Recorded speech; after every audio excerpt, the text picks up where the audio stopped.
Join ForumIAS Academy, trusted by hundreds of toppers, including IAS Rank 1 Shruti Sharma.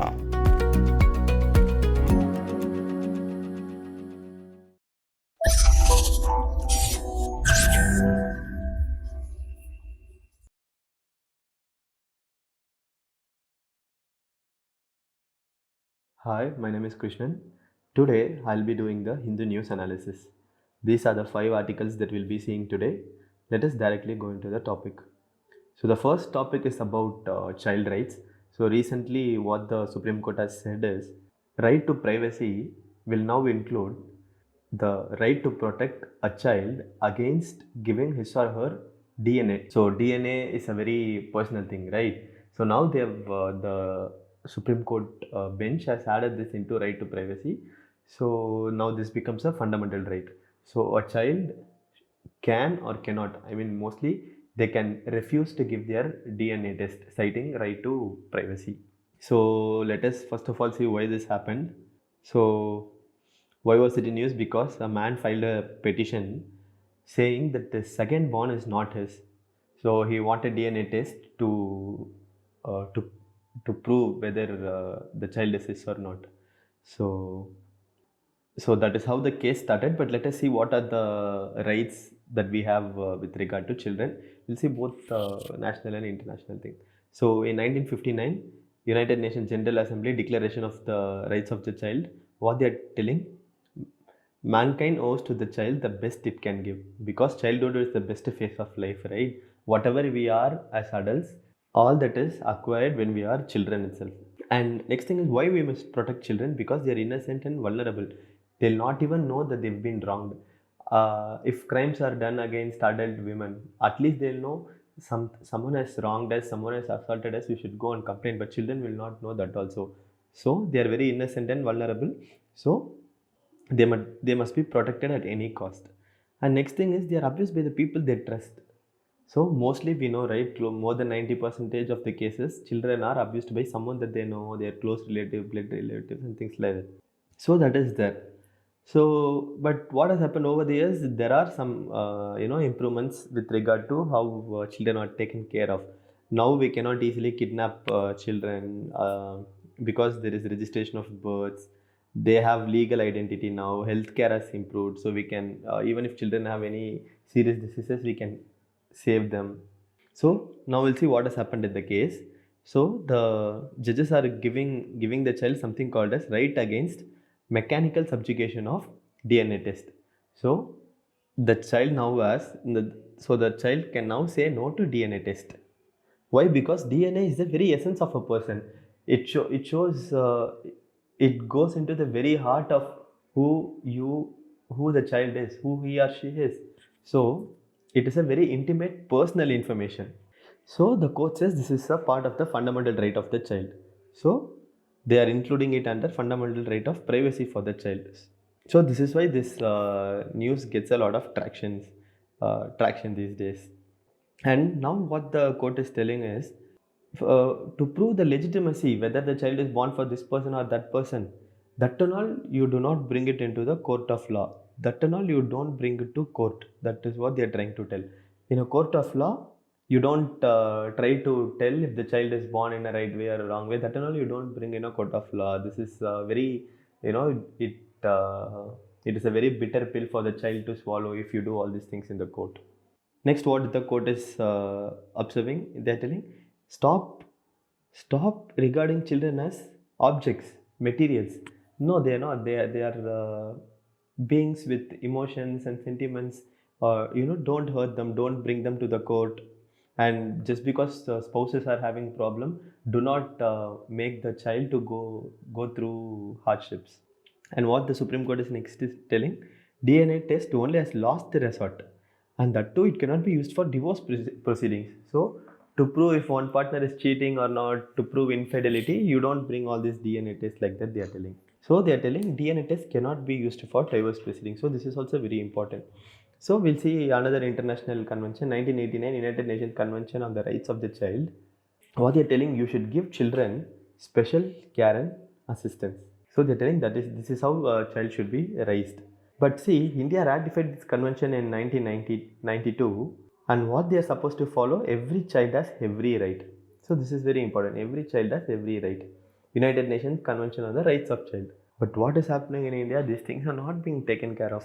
The whatever laws we have with regard to children, the implementation is not very good, and subject to violence, exploitation, and children are being kidnapped. They are forced into prostitution, trafficking. So many things are there with regard to how children are treated in our country. They are exploited in mines. They are neglected.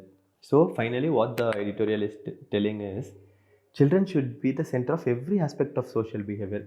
So whatever we are talking in society, we should keep children as the focal point, and then we should talk. But what we are doing, just in custody disputes, we are keeping the child at the focus. Should the child go to the father or the mother? Only in that area we are keeping child in the central stage. But what the editorial is arguing is, for every aspect of social behavior, you should start from child only. The child only should be the focal point. Like that, this editorial is arguing.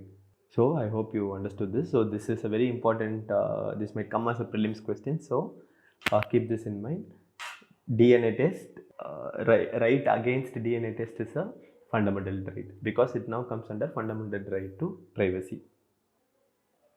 Let us move on to the next topic. This topic is about anti-defection law. So I hope most of you have been following what is happening in Maharashtra.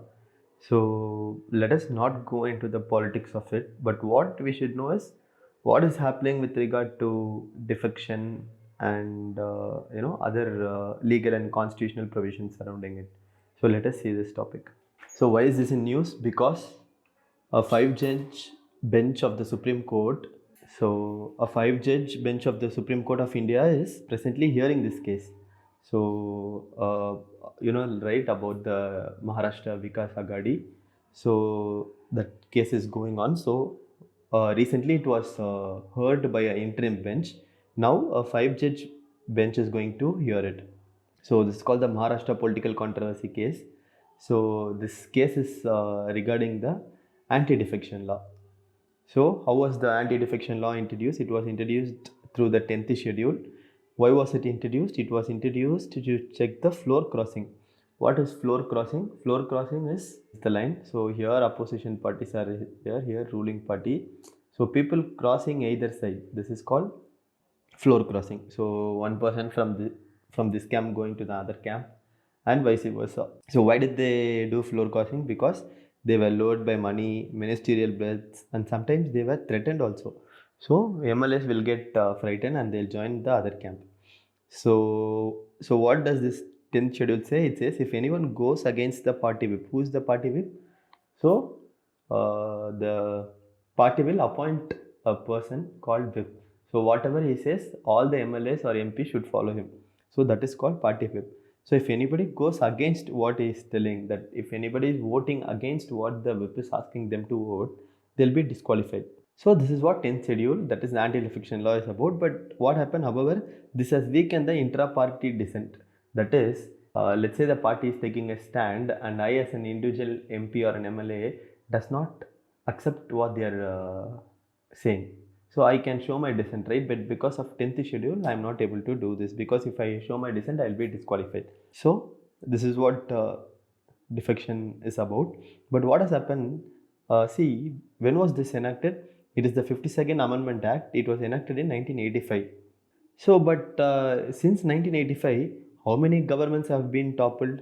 So, clearly we know 10th schedule is not working. And what has happened? Something called as resort politics. You know what resort politics is, right? People will take their camp of MLAs and MPs to a resort, and they will keep them there. They will not allow them to have outside contact. They'll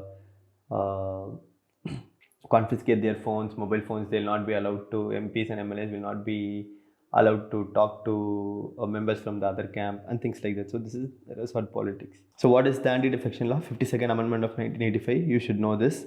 So this is available for MPs and MLAs, but not to local bodies. This is the 10th schedule, and this is called anti-defection law. So what are the new strategies that our politicians are coming with coming up with topple government, because earlier easily they used to cross floor, right? But now they can't do it. Because of that, they have come up with new strategies. Let us see what are the new strategies. Mass resignation. So what will happen? MLAs will resign en masse. So because of that, the ruling party will lose majority and they'll not be able to continue the government. Partisan actions by state governor. What is partisan action means? Governor will be very partial. He'll favor one camp. So governor is a constitutional authority, right? He's not supposed to do it, but what he'll do, he'll take a very partial stand. So what he'll do, quickly he'll have a swearing in ceremony of the new camp, and quickly, or he'll delay the floor test to give one camp time. So these things he'll do. The same thing speaker will also do. So what he'll do, disqualifications are there, right? So speaker is the authority to decide on disqualification when it comes to 10th schedule. So what he'll do, he'll refuse to decide on disqualification. Either he'll do it too fast to support or favor one camp, or he'll not do it. He'll do it very late because there is no time frame. So like this, there will be partial actions. So what has happened? 10th schedule has no use at all. So what the courts are doing? So now this 10th schedule, the decision of the speaker is subject to judicial review. So everything we are going to the constitutional court. So but courts, they are in a fix because they'll have to decide on constitutional authorities. Who are the constitutional authorities at play here?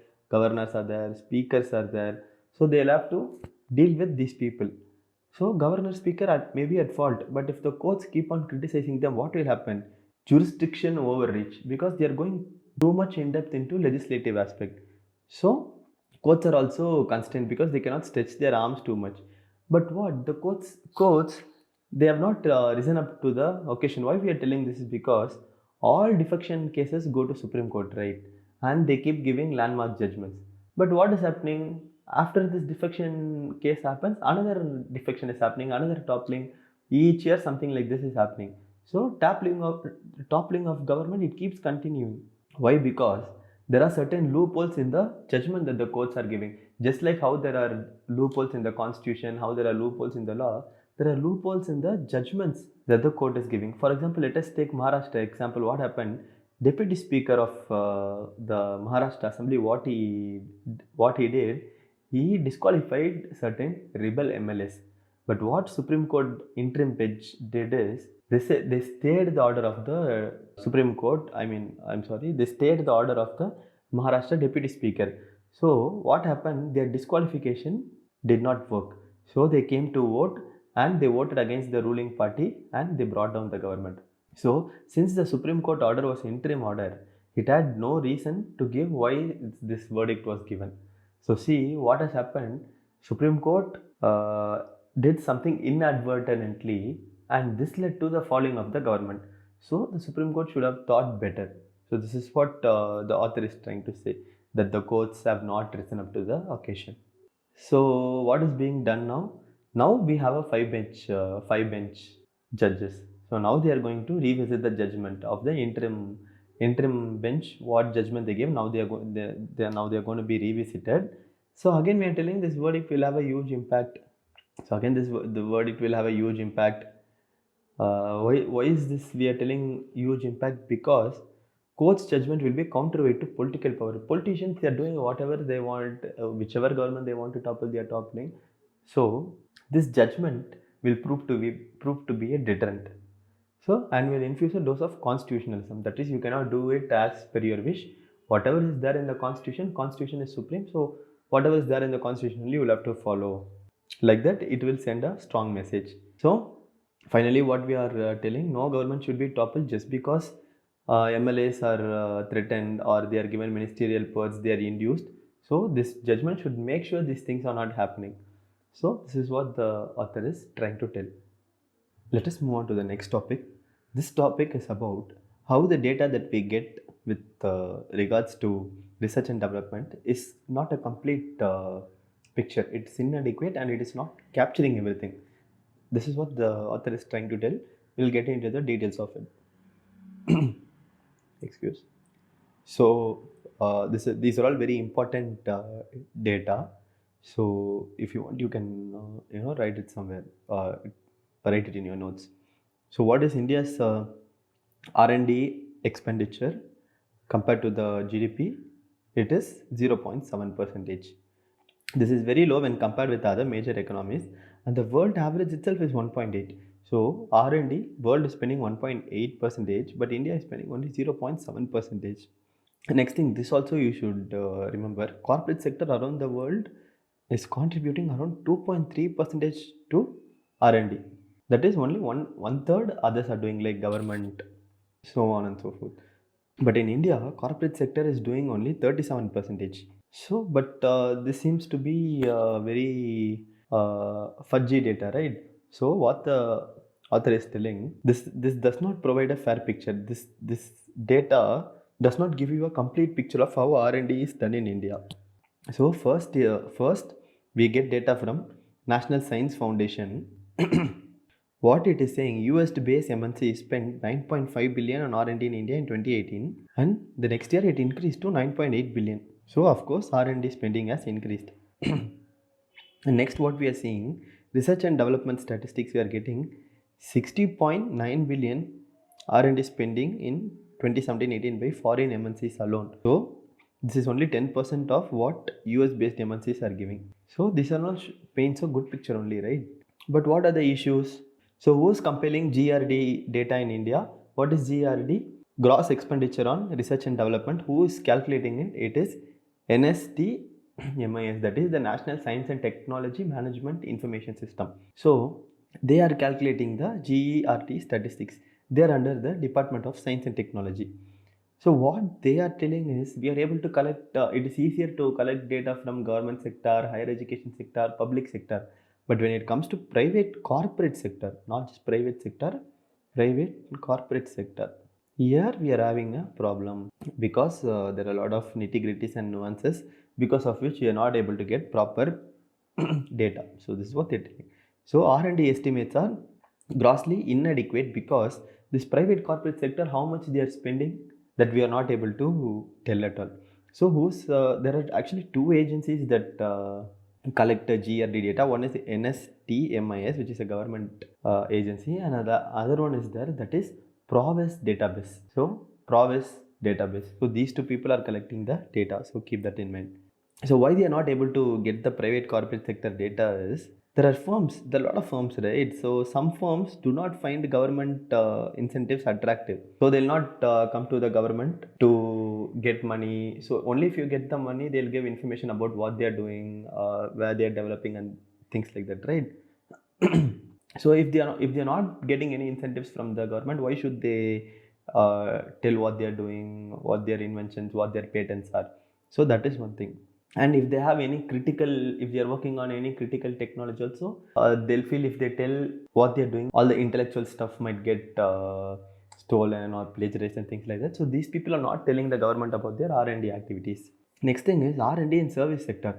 First thing, R&D that are happening in service sector, they might not have a separate R&D wing. They might work in the office itself. So that is there, and sometimes even their R&D is considered as service work itself. So there is problem with classifications also. So now what we are finding is, Institute for Studies in Industrial Development, what they found is 298 firms received foreign funds for research and development, but only 11% registered with DSIR. So what it shows, what is DSIR? Department of Scientific and Industrial Research. So these people also give fund for R&D. So 298 firms, only 11% are registered with DSIR. But how many are receiving fund for R&D? So it should be 100% only, no? All should have registered with DSIR only, no? But many firms are not registering. So on the PROVES data also, I told you about another agency, right? So the PROVES data, for at least here 11%, here only 3.5%. So data is inadequate. So what we found is, analyzing both the database, we found companies that do significant R&D didn't make it to both the list. So for example, we are having this SIG-tuple technology.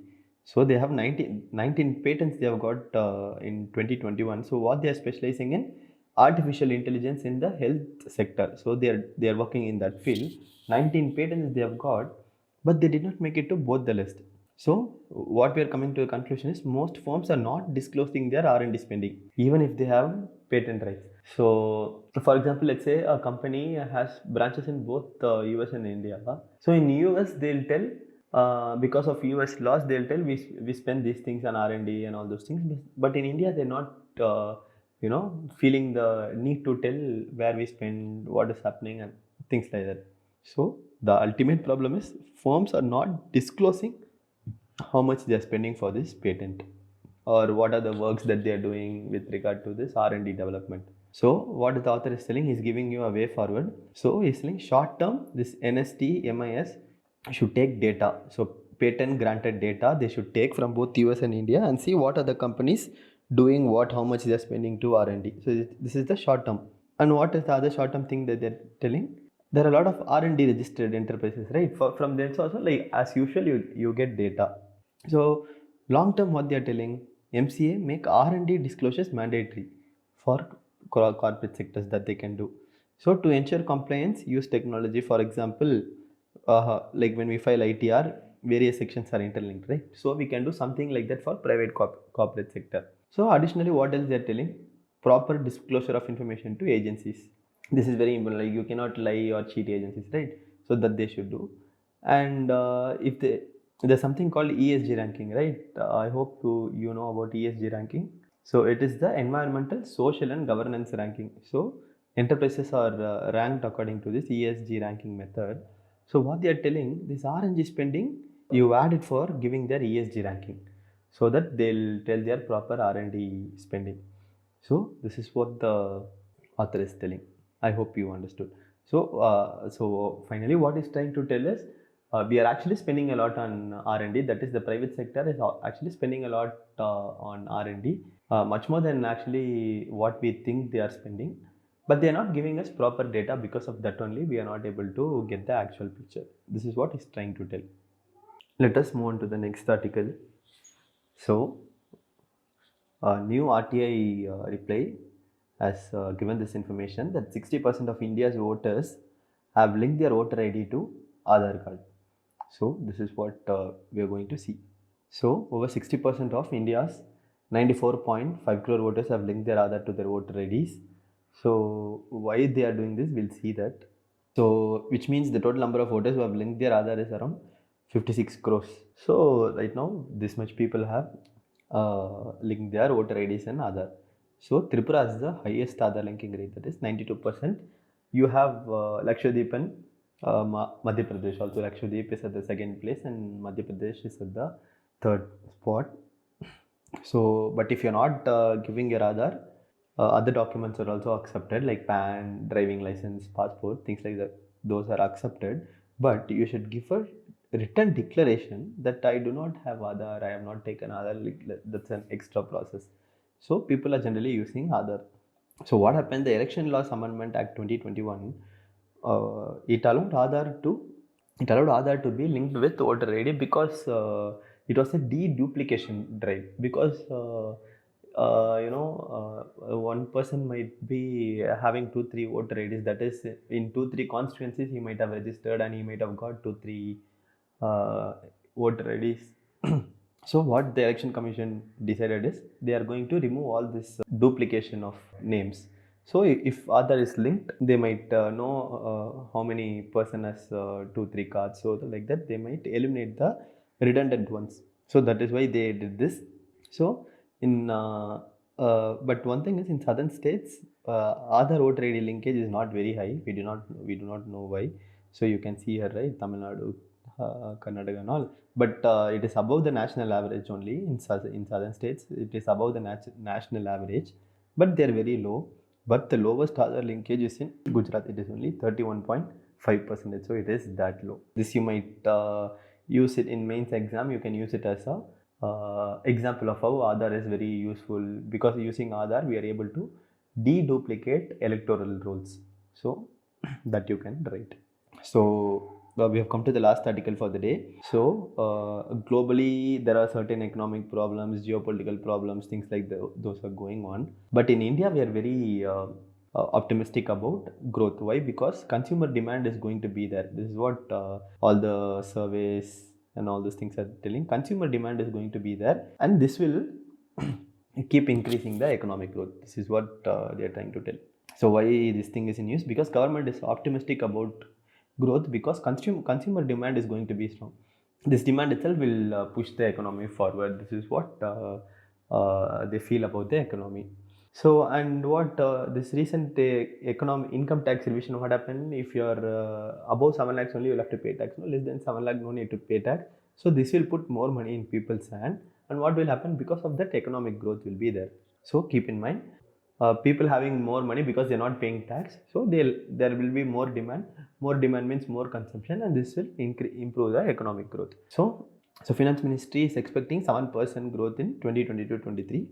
And I telling overall in India, economic activity conditions are good only. So even economic survey said 6.5% economic growth we can easily expect. But there could be some problem. For example, geopolitical environment, what is happening, Ukraine-Russia war, and other things globally. If things are not going well between China and US, that might also create some problems. But majorly here they are telling Ukraine-Russia problem only. What will happen? It can cause problems to economy and supply chain issues.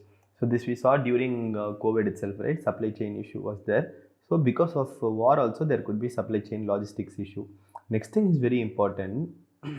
El Nino. This year they are expecting it to be a El Nino year. Because of El Nino, deficient rains. Deficient rain means what will happen? Farm output will reduce. If farm outputs reduce, prices will go up. If prices grow up, inflation will increase. If inflation increases, it is not good for the people, right? They'll have to spend more money. So this one problem they are very cautious about. But in spite of that, there are recently one consumer confidence survey was taken. What they are telling is inflation risk will be low only in 2023.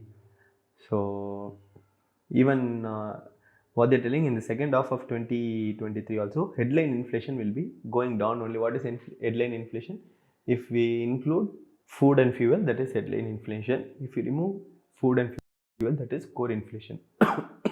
So, but what happened recently, we saw in January, retail inflation, it surged to 6.5%. But why is because when prices are going down, they are a bit sticky. That is, it will take time to go down. So they are going down, but since they are taking some time to go down, it is taking some time. So that is why they are at 6.5%. So this is the state of the economy right now. We are poised to grow around 6.5 to 7%. So, but what are the only problem? War and El Nino. So this is what it is. Now let us go to practice questions. So first question I'll ask from Anti-Defection Law. With reference to anti-defection law, consider the following statement. The law specifies that a nominated legislator cannot join any political party within 6 months of being appointed to the House. Is this correct or wrong? So within 6 months he has to join. I hope you've studied all this in the polity book. Within 6 months he has to join, or else then only it becomes defection. So this is wrong. The law does not provide any time frame within which the presiding officer has to decide a defection case. Yes, this is true. So answer is 2 only. With reference to El Nino's impact on India, consider the following statement. It may lead to copious rainfall for the Indian peninsula. Is it? El Nino will affect rainfall. It may lead to reduction in food and commodity prices. No, it will affect farm output. Because of that, food and commodity prices will increase. So this is also wrong. So answer is neither 1 nor 2. So this is a very important question. We discussed this right in the first topic itself. Why is childhood considered to be the most precious phase of life? What are the international and national efforts taken to safeguard this precious phase of life? Analyze with the help of recent judgment of Supreme Court with respect to DNA judgment. So you divide the question into multiple parts and answer. So 3 parts are there. You write enough points to get 15 marks.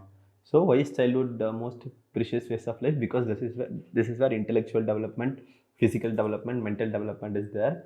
Only if you have a good childhood, you will have a good view about the society. If you are deprived, if you are exploited, you are a complete human being, and you will not have a very good opinion about the society. So these things are there. So and only as a child you can be carefree. You can just focus on learning. Once you're out of your childhood, the burden of the whole world is on you, right? So that is why we say childhood is the most precious phase. What are the national and international efforts taken? International efforts we saw, right? 1989 convention. Talk about that. What is the National effort, you have to talk about constitution. Constitutionally, where we are talking about child labor, which article is that? Next, go to DPSP, which article is talking about childhood nutrition, childhood education. Next, go to fundamental duties. Next, go to DPSP. So all those things you should write. What are the articles that are mentioned, and what is the law? What are the commissions we have with respect to children? All those things you should write. Analyze with the help of recent judgment. What is the recent judgment with regard to DNA? That is, DNA comes under right to privacy. So it is a fundamental right. So a child can say that he or she cannot give DNA test because it is his or her right to privacy. And right to privacy comes under fundamental right. So it should be safeguarded. So these are the things that I wanted to discuss today. I hope you liked it. So you can also follow us on YouTube, Instagram, Telegram and Facebook. Thanks for tuning in. I'll meet you tomorrow. Bye.